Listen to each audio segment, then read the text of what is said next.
Laser sights increase confidence regardless of experience level, whether you're learning the fundamentals or overcoming aging eyes. Crimson Trace, making laser sight standard equipment. Visit crimsontrace.com to find a dealer near you.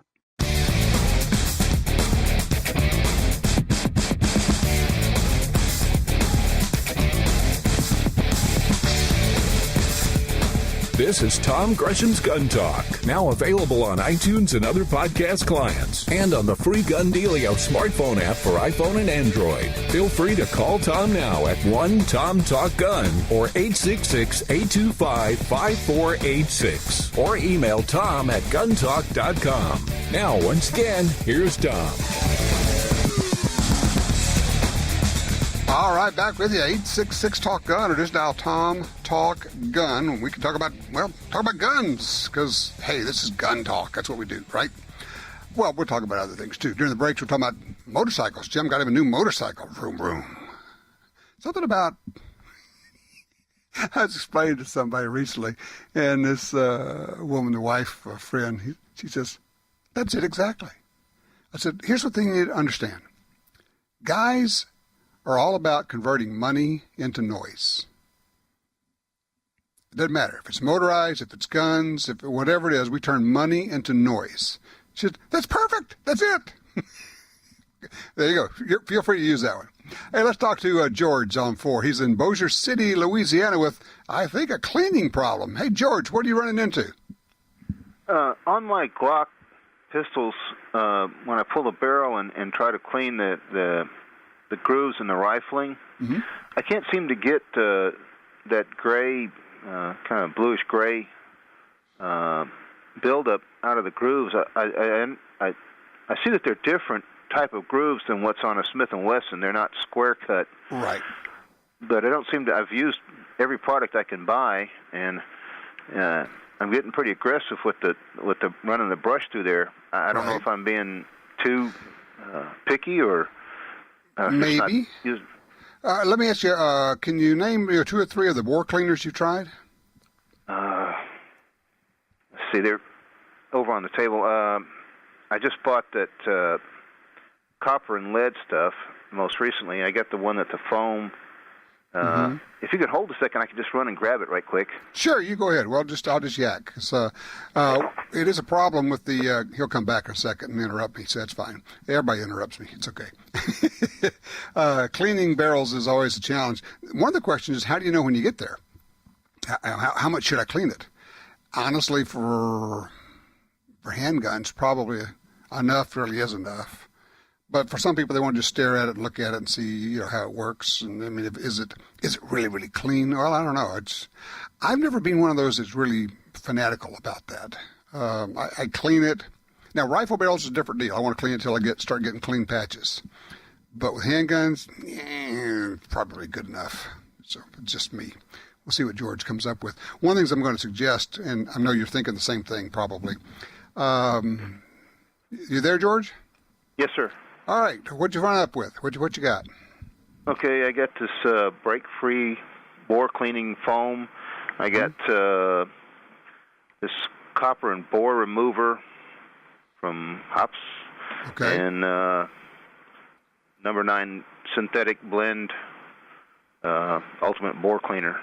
Well, that's some pretty good stuff. The only one, if you want to get even more aggressive, there are 2 other ones I would think you might want to consider. One's called Sweets, and it's SWEETS, and it's Sweets 7.62 bore cleaner. You can get all of these from Brownells online, brownells.com. The thing about Sweets is don't leave it in your barrel more than about 10 minutes because it's very aggressive stuff. It'll actually start working on the steel in the barrel, but man, does it ever get copper out. It's unbelievable. And the other is JB Bore Paste, and it is a mild abrasive. But here's the thing, and I'm going to throw this thought out possibly. You may already be where you need to be. If you're cleaning your barrel, and look, most people don't even clean pistol barrels, honestly. If you're cleaning your barrel and you're scrubbing it and using brushes, it's probably just fine, and I'm sure it's not going to get any more accurate. And as soon as you shoot the next round through it, it's going to start fouling again. I know that I'm not the most meticulous about this, but I do fall into the that's good enough category. And, it just kind of depends upon your makeup. If you got the OCD thing going, maybe it drives you crazy. I don't know. Well, it's just I'm fairly new to target shooting, and these are some pretty expensive Glocks. Glock 41 Gen 4, it's about as good a gun as I've ever seen. It's really, it's a masterpiece. But I think you're probably right. You're saying about the same thing my wife said, that I'm going a little overboard.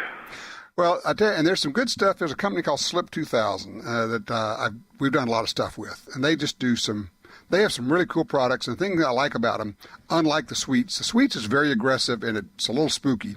The Slip 2000 stuff, you can handle it with your hands. It's not going to be toxic, and they make good products. So they've got a gun cleaner degreaser that might be something to consider.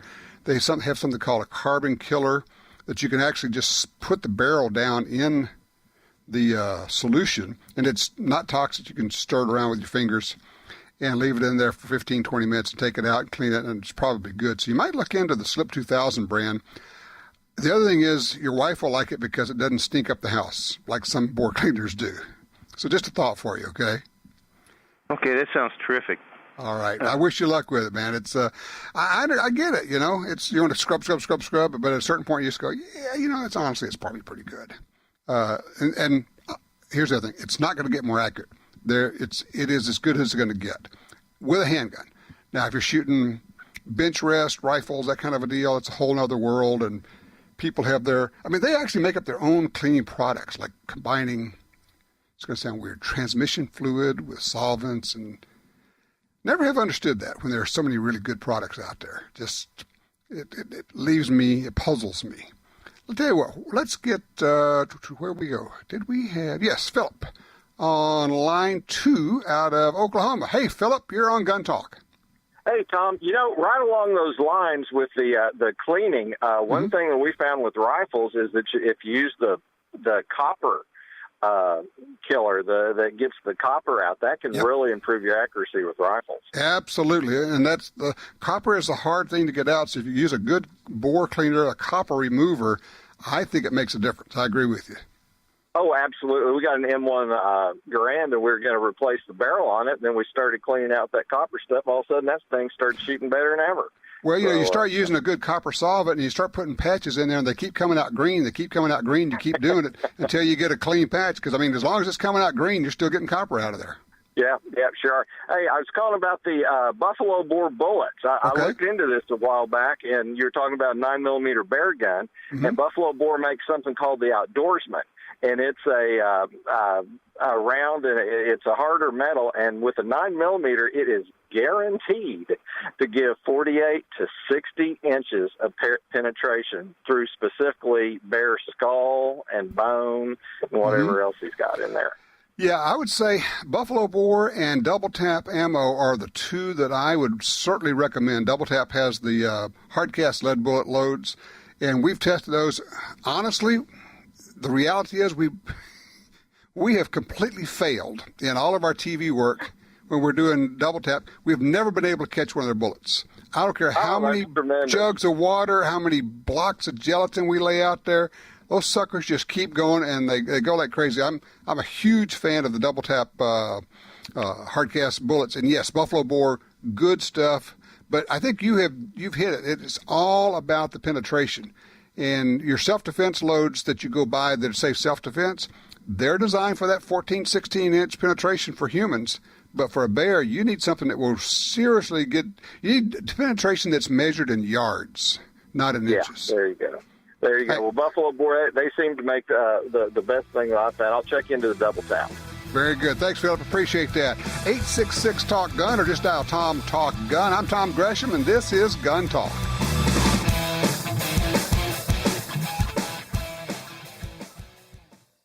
There's a reason why police officers trust Spear Gold Dot ammunition over the competition.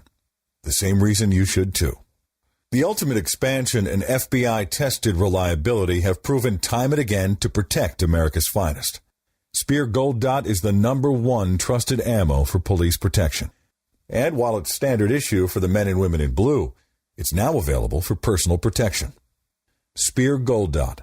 the gold standard of professional conceal and carry ammunition.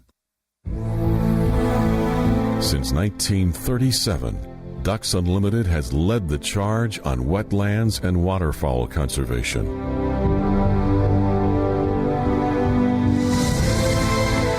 Wetlands reduce the effects of flooding and recharge our drinking water, but perhaps most importantly, they allow us to experience what makes the outdoors so great.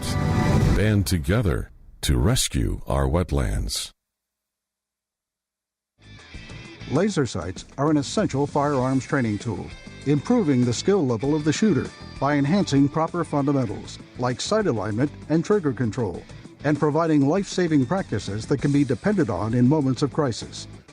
Call 800-442-2406 or visit crimsontrace.com for a free copy of our laser training video, The Laser's Edge, and learn why Crimson Trace is making laser sights standard equipment. You got your carry permit, and that's good. But you know you could use more training. Get the DVDs, which have what you need. Springfield Armory presents Concealed Carry 1 and Concealed Carry 2 with Bata Group. Learn specific concealed carry skills from Top Gun fighting trainers.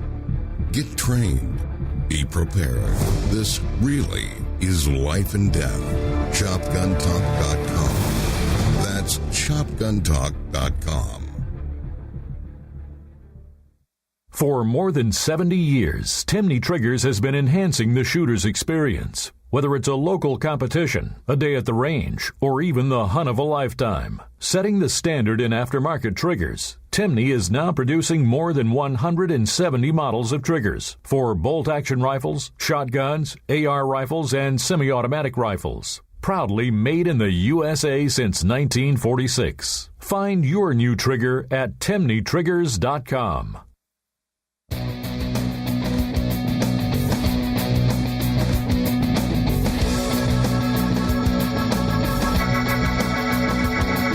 It's that time of year. A lot of us start to think about fall. Hunt season coming up. Got to get ready. Tim's getting ready. A line 1 out of Carson City. Tim, what'd you draw tags for, man? Oh, you're not going to believe it. I got antelope with horns longer than ears, mule deer, and also a cow elk tag. Well, you SOB you. It's been 5 years in the making, so I've put my dues in. Oh, man. Okay, so what are you going to take with you? What are you going to hunt with? Well, I'm thinking I'm going to take my 30-06, and I'm taking a Browning X-Bolt. And nice. The question that I have is, I've heard from several sources, match up the rifle to the ammo. So get ammo that the rifle likes. Mm-hmm. And I'm just trying to get my head around the whole concept of why, if you have 3 or 4 different manufacturers of the same grain bullet, mm-hmm. that the rifle likes one over the other. Oh, God, I love this, because this is like uber gun geeky stuff. This is cool. Okay, I can explain this. It has to do with harmonics. When you shoot your rifle, the barrel whips like a piece of wet spaghetti. It actually whips and flips. You can't see it, and it's not a lot, but it's enough. And so what you're trying to do is get a load that matches your rifle so that they work together so that it shoots small groups. I don't care where they hit. You can always adjust the crosshairs, right? But you want small groups. There are 3 ways to get loads to match your rifle. One is to hand load and keep changing things until the harmonics work in your rifle. 2 is to actually change the harmonics on your rifle by using a muzzle brake or some kind of device where you can screw it in, you can screw it out on the muzzle, and it actually changes the whip characteristics of the barrel. And 3 is just try different loads until you find one that your rifle shoots really well, and then stop when you get to that load. So that's kind of where we are. Now, here's the good news. We're talking about little bitty differences. We're not talking about a 6-inch group versus a 1-inch group. We're talking about a 1-inch group versus a 3/4 inch group in most cases. So really, honestly, truly, For your 30-06, I would probably. Do you have a favorite load that you like now for hunting? I've been told to use. I'm hiring a guide for these hunts, and he suggested 165 grain. He likes those Remington core locks. But I talked to the guys at Hornady too, and they love those GMX copper zinc bullets. Okay. Core locks are really old technology. I'm talking 50-year-old technology. The bullets are so much better now. They will work for most things and in most situations. It's just that you could be put in a situation where you could exceed their ability. They work within a certain framework of impact velocities and will give you a certain amount of penetration. If, however, for instance, say you needed to shoot, for whatever reason, an elk in the rear and trying to get a bullet up to the vitals. Not ideal, but it could happen. You want something that penetrates deeply. I'm going to suggest you take a look at some of the newer designed bullets out there. Nosler, Accubon, Barnes, all copper. There's 2 or 3 in that realm. And you can buy loaded ammo with those bullets in it. Double Tap loads it, Barnes loads it, and Nosler loads them.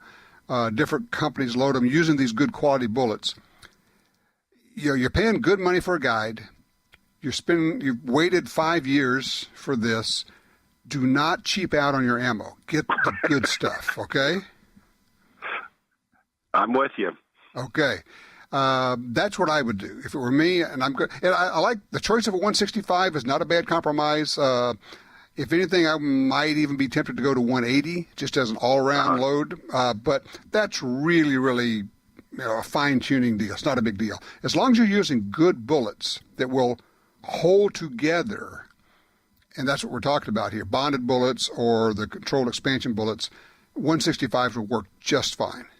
You're going to have fun, man. That's great. Oh, I can't wait, Tom, honestly. It's great. And you've inspired me for this hunt, so I appreciate it. You and all your hard work there and your crew. All right.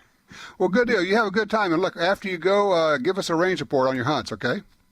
Will do. Thank you, sir. All right. Thanks, Dale. Appreciate that. Chris is on line 2 out of Jacksonville, Florida, talking about gun cleaning. Hey, Chris, what do you think? Well, I love your show, man. And I was actually just wondering how they used to clean them back in the old days. Before a gun cleaner. Like vinegar or something? Or? Well, I mean, we're talking about old days. Well, if you go all the way back to muzzleloaders, you use water. You actually clean guns with water because that powder was water soluble. Black powder was. Now, there was a period between black powder and the smoker's powder that we use now, where we had corrosive powder and corrosive primers. And that was an interesting time because once you shot, you need to clean that gun pretty darn quickly. I'm talking about within a couple of hours. And you also had to take the bolt out, clean the bolt face because you got residue from the primer in there. And that stuff was very corrosive. Fortunately, we're not using corrosive powders or primers anymore. So, but yeah, they used, there were all sorts of solvents made. And as you can imagine, people used anything and everything they could to clean guns, from literally from water to urine. I mean, you're out there buffalo hunting. You do what you got to do, man. You know. Wow, I've heard of peeing in a radiator, but dang, you know. You know, it just there you go. That leads it leads us to so many things that we can't say here. Right. Oh yes, of course. So what are you using? What are you cleaning with? I just use basically anything that's, eliminates the whole carbon thing going on there. What would you probably suggest cleaning it with, right, like these days if there was no more, I don't know, in a survival situation, like third world country type stuff? Oh, man. If I had that's an interesting question. Survival situation. Well, first of all, let me say this. Some people will say gasoline. Let me just put this out real fast. Gasoline is very dangerous on 2 different levels. One is it is dangerous from a cancer situation. 2, it will blow you up. Do not use gasoline as a solvent, as a cleaner. Diesel, perhaps, is a possibility. I don't know. It's an interesting question. Does anybody have any thoughts on backwoods prep? We're going to come up with our own homemade gun cleaning solutions. Bad idea, and we don't have to do that anymore because we have cool products like the Step 2000. But just as a point of interest, kind of a discussion point, interesting. Right. Also, I think you had a question about primers. Oh, yes. I was just wondering how primers are, really made. Very carefully. Oh, of course. Priming compound is very explosive. It's called yellow cake. The people who make or actually work, they try to automate almost all of it, but there's a room where they have you're always wet because they keep it very moist, like almost with a mister to reduce or eliminate static electricity. And you put the yellow cake in these little cups, and it forms a paste, and then it dries. And then if you've ever looked at a primer, like centerfire primer, there is a thing called an anvil in there, and it goes in, and it has a point that goes pretty darn close to the bottom of the primer if you are laying the primer on a table and the open end is facing up. And then the three legs of the anvil stick up, and they actually will press against the inside of the primer pocket of the case when the primer is put into the cartridge case. When the firing pin hits the primer, it crushes the priming compound between the tip of the anvil that's inside the primer and the outside, and that makes the spark, which basically causes the primer to explode. Primers being the only thing that explodes. The powder does not. It burns. I actually just did a Facebook video on a lot of this stuff. We're doing some reloading. If you go to the Gun Talk Facebook page, you can see a, 20, 30-minute video I did with the folks from MEC on their new single-stage reloader. We talked about primers and such. But, yeah, primers are interesting. They're small, but they're really important. And, yeah, if you are hand-loading, don't go indiscriminately switching out primers because some are more powerful than others, and it can really affect the pressure levels of your loads, even though you're keeping the powder charge the same. When you change primers, you can change the pressure level. But, yeah, you got Magnum versus Standard and all of that. Exactly right. Thank you, Michelle. 866 Talk Gun. How do you choose your primers? Be right back.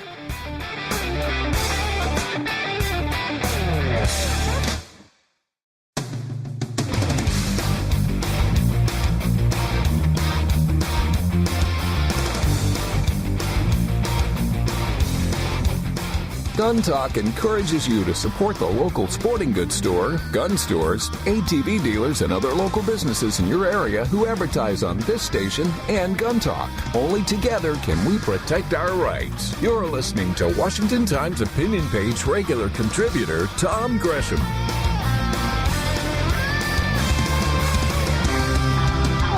Back with the 866 Talk Gun, or just dial Tom Talk Gun. That certainly will get you in here. Blue's done that, calling out of Huntsville, Alabama on line 3. Blue, what are you using for cleaning rifles, guns? Yes, sir. We shoot prairie dogs with AR platforms quite a bit, and we use just basic brake cleaner like what you'd buy at AutoZone. I mean, it'll clean the bolt, it'll clean the chamber, the slides, everything. I just want to know what your opinion was for using brake cleaner and backing it up with some CLP. Right. It will work. First of all, to say that. Brake cleaner will work. It is a very aggressive cleaner. Two things to be aware of when you use that. And it's honestly, it's kind of like the degreaser, gun degreasers you can get. When you use brake cleaner or the degreaser, it's aerosol-based, you absolutely must use protective glasses, because if that stuff splashes back and hits you in the eye, it is hog nasty. It is ugly. You do not want that. And the other thing to be aware of, and I'm sure you're aware of this, is that it's a very aggressive thing. It'll chew through stuff. You got to get it off. You don't want it on your hands, but also it takes all the oil off of your gun. So you've removed all rust preventatives, all lubricant, so you have to go back in. You said you're using CLP, and that's fine. But just be aware, particularly if you're down here in the steamy south, that when you use that stuff, you have stripped all the protection off the metal in terms of rust protection. So, and you may know all that, Blue. I'm just kind of throwing it out. Yeah, like I say, we coat it down really good with CLP. The next round out, you see the fire come out the barrel. Yeah, exactly. But yeah, that'll work in a pinch.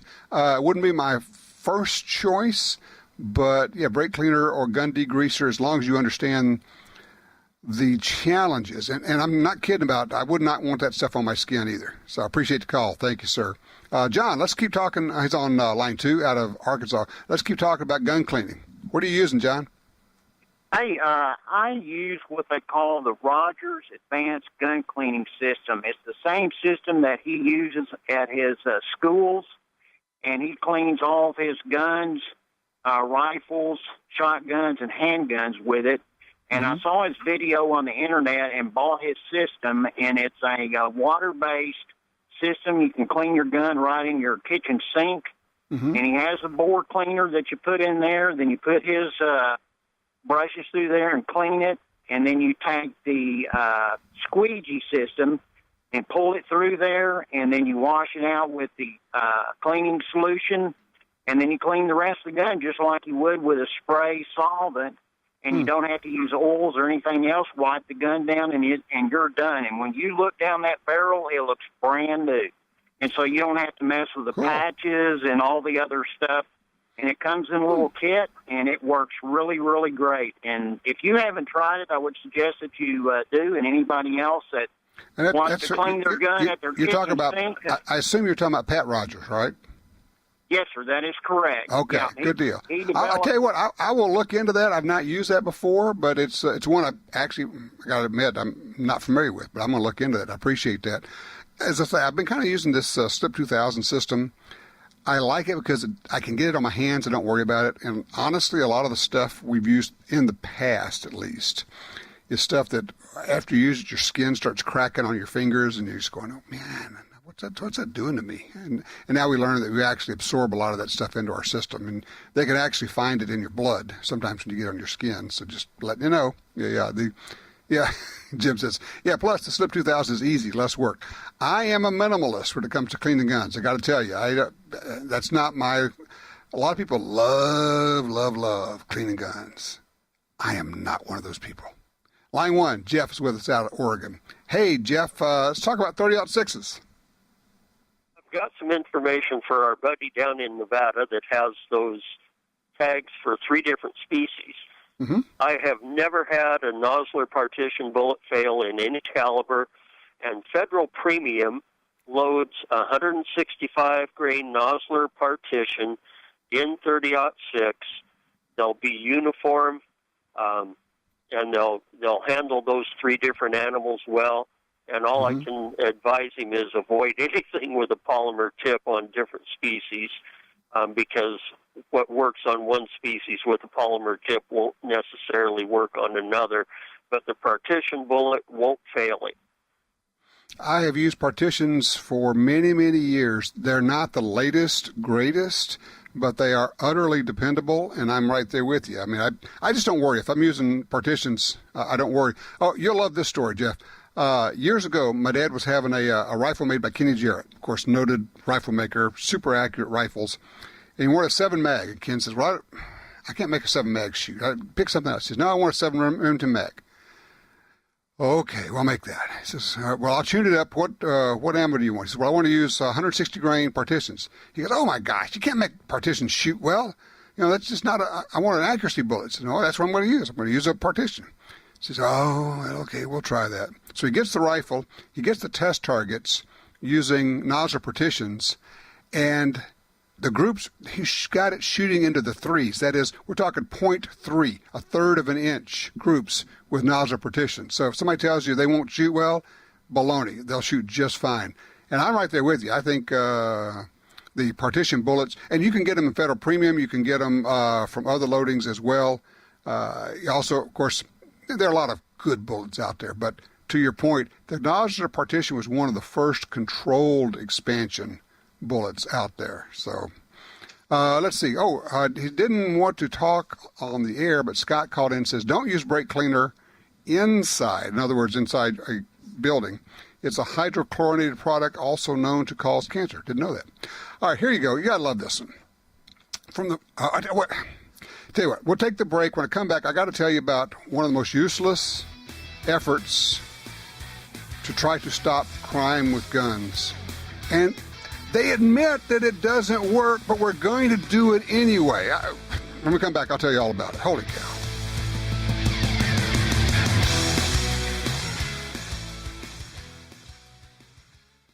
Double Tap Ammunition and Colt Ammunition manufactured by Double Tap using top-of-the-line components made in the USA and hand-inspected. Choose from 481 loads in 82 calibers. Defense, hunting, competition.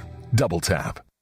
Smith & Wesson Performance Center firearms combine old-world hand craftsmanship with modern technology. Carry comfortably and confidently with Performance Center pistols and revolvers. Or take aim with their fine-tuned modern sporting rifles. For unique designs and special features, experienced shooters look to the Performance Center for all their firearms needs. Performance Center by Smith & Wesson. Performance when it matters most. For more, go to smith-wesson.com/PC.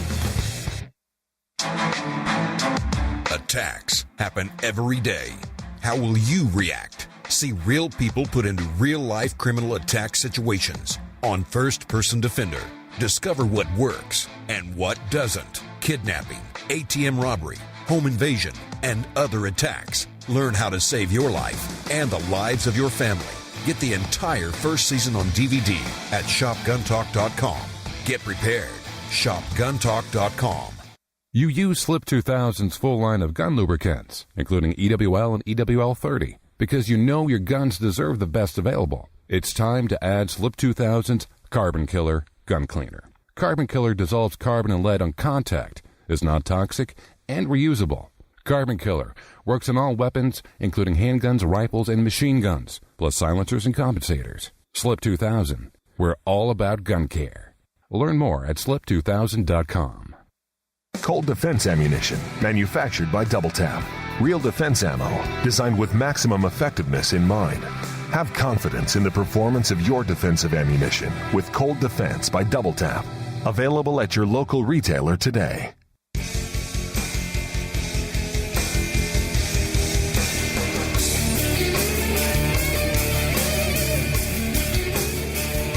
All right, I told you that the folks who think they can take care of crime by restricting guns never learn from their failures. In fact, they readily admit their failures and say, but we still want to do it. What? What's wrong with you people? Beaumont, Texas. They're doing another, quote-unquote, gun buyback. Now, first of all, you can't buy back that which you've never had in the first place. But let's leave that aside for the moment. Okay. So we have Pastors John Adolph and Randy Felshaw. I think it is. Excuse me. They created a program called Not in My City, Beaumont, Texas. So now they're going to do a gun buyback program. Going to offer $100 for any functioning firearm. You got to love this. Adolph says, quote, "We are aware of the fact that it will not eradicate gun violence in our city or county. That's not the aim or ambition." Really? The aim is to erase the mindset that's pushing it, whatever the it is. Gun violence? To stand against it in unity, to say, wait a minute, this is killing us and hurting us, it's not helping us. So we're going to offer to buy people's guns as a way of erasing a mindset. We are aware of the fact that it will not eradicate gun violence in our city or county. Okay, but it goes further because the insanity goes all the way to the city council. City council member Audwin Samuel says, most criminals are not going to be the ones to go in and turn in their handgun, but it's a start. Wait, do you even listen to the words coming out of your mouth? Criminals are not going to be the ones to turn in their guns. Okay, but it's a start. It's a start toward what? Of what? Doing what? Offering useless, silly programs that do nothing? I understand they allow you to stand in front of a camera and pretend that you're doing something. But then you stand there and you say, this isn't going to do anything, but we're going to do it anyway. What? Are you insane? Are you mental? Gun buybacks. Idiocy. Total idiocy. And every single time, no matter where it's done in the country, they say, well, we actually understand this isn't going to do any good, but we're going to do it anyway. A worst case is, but it's a start. As I've said for 20 years, 22 years on the air here, they love to say, well, this isn't going to do anything, but it's a good first step. Toward what? What are we stepping toward? Total confiscation? I think yes. Idiots. And they don't even understand that they do, in fact, appear in public to be idiots. Larry's in Little Rock, Arkansas on line 3. Got a problem looking for something. What you trying to find there, Larry? Well, this world has gone downhill, and I'll leave it at that. But, yes, sir, I've got a Winchester 70 model 243 super short mag, and I can't find shells for it. Okay, so you're looking for loaded ammo. Yes, sir. Okay. Where have you looked? Oh, Bass Pro, I have not darned weapons. 4 or 5 places around this area. Yeah. You're going to have to go to the internet, man. When you buy a weird caliber like that, and I'm sorry, that's just a weird caliber. Yeah, I love it. I get it. I understand it. More power, lots of velocity. I'm going to suggest you go online to brownells.com. I'm looking right now. Let me see what they have. Super short, out of stock. Their ammo is, wait a minute, there's some, wait a minute. That's 25 they've got, but these 243, they're out of stock. Let me look again, okay? See if I can find you some here. I'm going to try Midway, because we tried Brownells. They were out of stock. Yep, they're out of stock too. Midway's out of stock. You know what? If enough people are out of stock, you know what you are? You're out of luck. Out of luck? You saw it coming. Well, I got a couple hundred rounds, so, I mean, that ought to last me for a while. Do you hand load? No, I have a buddy that does, and I save all the brass. Oh, okay. That's what I was going to say. If you got a buddy who loads, that's even better. Yeah, this gun is just, man, I love to shoot it. No recoil, like shoot a 22. There is a website that I'm going to tell you about. It's called AmmoSeek, AMMOSEEK, AmmoSeek.com. And when you can put in a caliber there, and it will tell you who has it, and you can order, because ammo you can buy directly and have it shipped right to you. Yeah. So you might check, because you've got one of those weird ones, AmmoSeek.com, and see if you can find something there. Look, I wish you luck with it. It's a challenge when you've got kind of a weird one. And the 243 Super Short Mag, it's a heck of a cartridge, but as you're finding out, it's also very limited interest and hard to find ammo for it. So I wish you luck, Larry. I appreciate the call, sir. So take care. Real quickly, Mel is in St. Louis on line 2. Hey, Mel, we got just a minute. Go for it. Real quick, just got my first suppressors. Is it worth buying subsonic ammo versus using regular ammo? Oh, heck yes. Absolutely. Because if you use 147 grain ammo in your 9mm that's subsonic, the difference is night and day in terms of the sound. So you will absolutely need hearing protection if you use supersonic ammo, even with your suppressor. But with subsonic ammo with a suppressor, you should not need hearing protection. So yes, absolutely. Try both. See what the difference is. I think you'll be startled. And then you're going to be buying up a whole lot of subsonic 147 grain bullet ammo in your 9mm for your suppressed. Don't you just love suppressors? Do you have any suppressors? And what happens when you take somebody out and you let them shoot the first time? Describe that to me. 866-TALK-GUN.